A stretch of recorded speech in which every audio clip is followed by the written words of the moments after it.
में तुम्हारा नाम आएगा। मैं सांसें रोक लूं फिर भी यही इल्जाम आएगा। हर एक धड़कन में जब तुम हो तो फिर अपराध क्या मेरा। अगली पंक्ति की तालियां मां कामाख्या के दरबार तक पहुंचे। हर एक धड़कन में जब तुम हो तो फिर अपराध क्या मेरा। अगर राधा पुकारेगी तो फिर घनश्याम आएगा। अगर राधा पुकारेगी तो फिर घनश्याम आएगा। अब पहली 4 लाइनें पढ़ रहा हूं। अब तक तो मैं ये मित्र लोग जो करके गए थे इनका थोड़ा प्रभाव नष्ट कर रहा था। आगे के लोगों आप जरूर दाद देना। हमारे कवि ने इतनी लंबी कविता सुनाई कि सामने बैठा हुआ श्रोता वीर गति को प्राप्त हो। जब उस पर मुकदमा चला तो जज ने कहा, रे नीच कवि, तेरे काव्य पाठ के कारण श्रोता दिवंगत हो गया, तुझे मृत्यु दंड दिया जाता है, बता तेरी कोई अंतिम इच्छा है क्या। तो कवि बोला, जी वही वाली कविता जज साहब मैं आपको सुनाना चाहता हूं।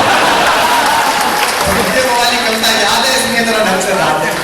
अब मैं पहली लाइन पढ़ रहा हूं, जिन्हें समझ आ जाए वो बेसाख्ता बहा करिए और सोच कर देखिए मैं क्या कह रहा हूं। कि कोई पत्थर की मूरत है, किसी पत्थर में मूरत है। आपकी कि कोई पत्थर की मूरत है, किसी पत्थर में मूरत है। लो हमने देख ली दुनिया जो कितनी खूबसूरत है। जमाना नहीं समझे पर मुझे अपनी खबर ये है। आधी पंक्ति में बोलूंगा, आधी आप बोलना जोर से, मैं बहुत सादा लिख रहा हूं। जमाना नहीं समझे पर मुझे अपनी खबर ये है। तुझे मेरी जरूरत है, मुझे तेरी तुझे मेरी जरूरत है, मुझे तेरी जरूरत है। और 4 पंक्तियां और सुनाता हूं, कोशिश कर रहा हूं धीमे धीमे आपको अपने पास लाने का निवेदन करता हूं। कि ये दिल बर्बाद करके, देखो आप लोग तो बंगाल में शुरू से रविंद्र संगीत, बंगाल में बड़ा अच्छा रहता है, पूरा घर पहुंचे में। पड़ोस में भट्टाचार्य जी, उनसे जब भी मिलो, और माता जी कैसी मौजे में, पिताजी कैसे मौजे में, तो झूठे में है कि सारे के सारे मौजे में। एक दिन शाम को आना है हमारे घर में भट्टाचार्य जी, और वो कुमार बाबू शाम को हमारे घर भोजन का प्रोग्राम है।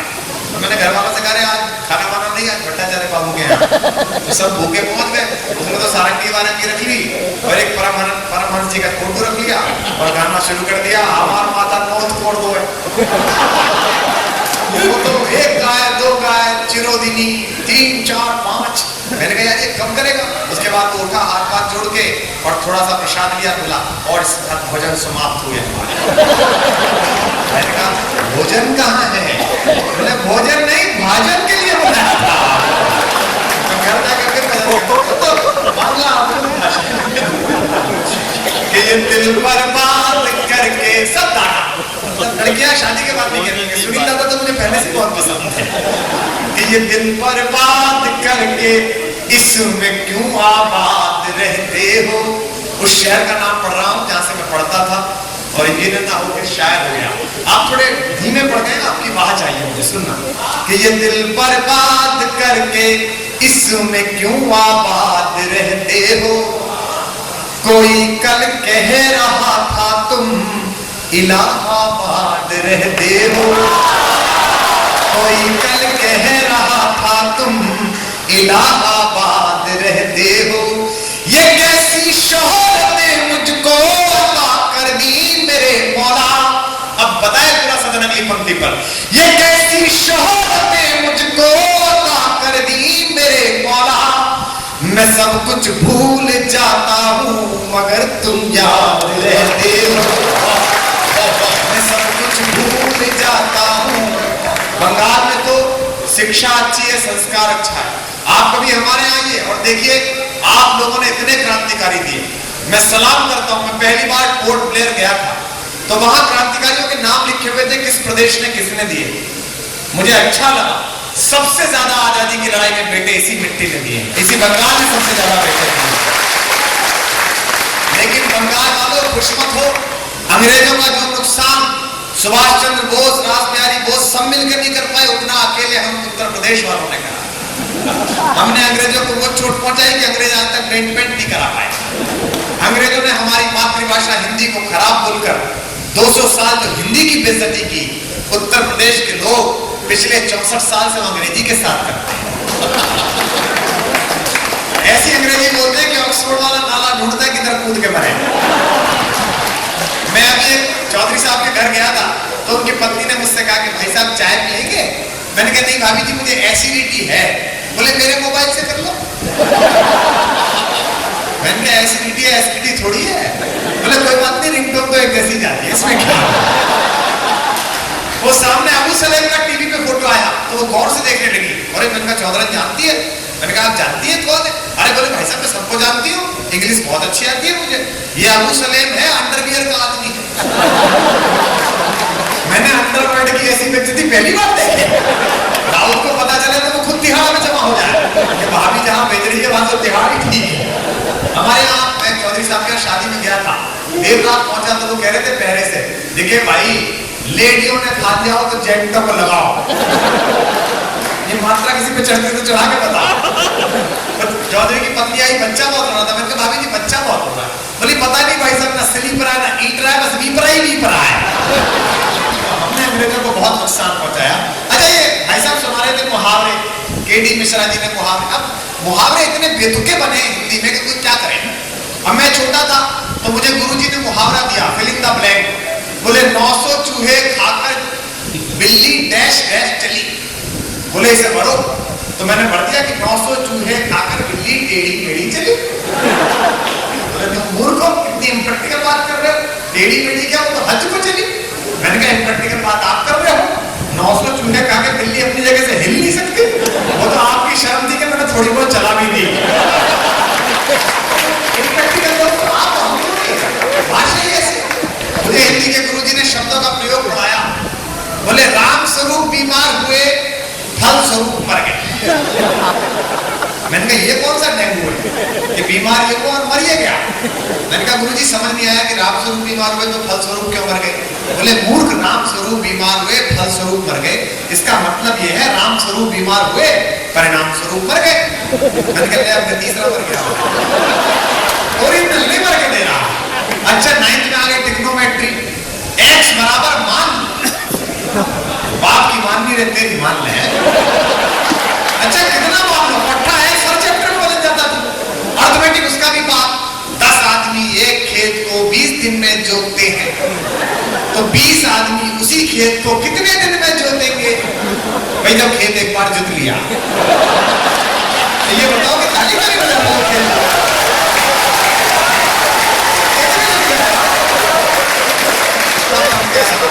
आप भी कुछ लोग दाद नहीं दे रहे, उनके निवेदन करता हूँ, सुनेगा, कोशिश करता हूँ कि हमारे शेर सुन करके भी जो खामोश इतना है। जरा झूम कर बात करो। हमारे शेर सुन करके भी जो खामोश इतना है, खुदा जाने गुरूरे हुस्न में मदहोश कितना है।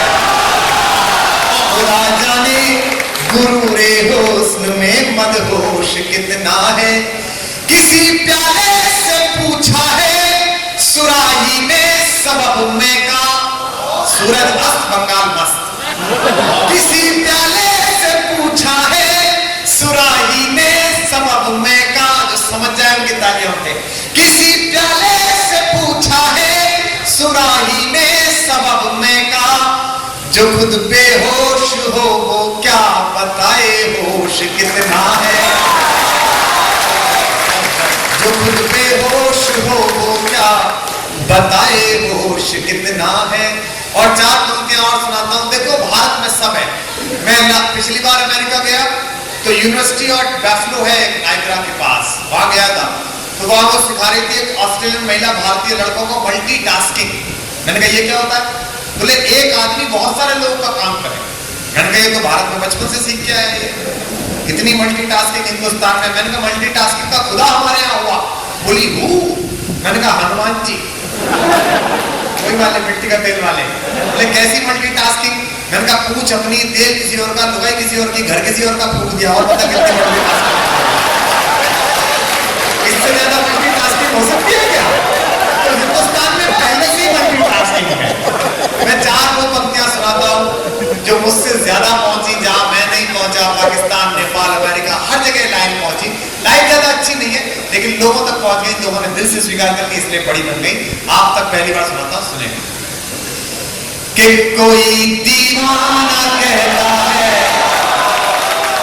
जरा बात ठीक कीजिएगा, कि कोई दीवाना कहता है, कोई पागल समझता है, मगर धरती की बेचैनी को बस मैं तुझसे दूर कैसा हूं, तू मुझसे दूर कैसी है। एक साथ तालियों का महोत्सव करना अगली पंक्ति पर। मैं तुझसे दूर कैसा हूं, तू मुझसे दूर कैसी है, ये तेरा दिल समझता है या मेरा दिल, ये तेरा दिल समझता है या मेरा दिल समझता है। इन कवियों का चेहरा देखिए, ये ऐसे बैठे जैसे 15-20 लोगों के परिवार में एक बाथरूम हो और ये निपट गए। हमारा तो काम हो गया, अब तू लगा रहे काम पे। अच्छा वैसे चुप बैठे रहते, मैं जैसे पीछे मुंह करता हूँ, वाह वाह, रणमूल में ऐसे ही होता है, सब चुप बैठे रहते, जिधर दीदी का उधर से वाह वाह वाह। सरकार संभालना सीख गए।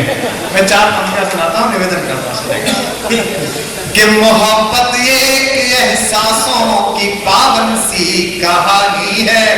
जरा वहां करो कि मोहब्बत एक एहसासों की पावन सी कहानी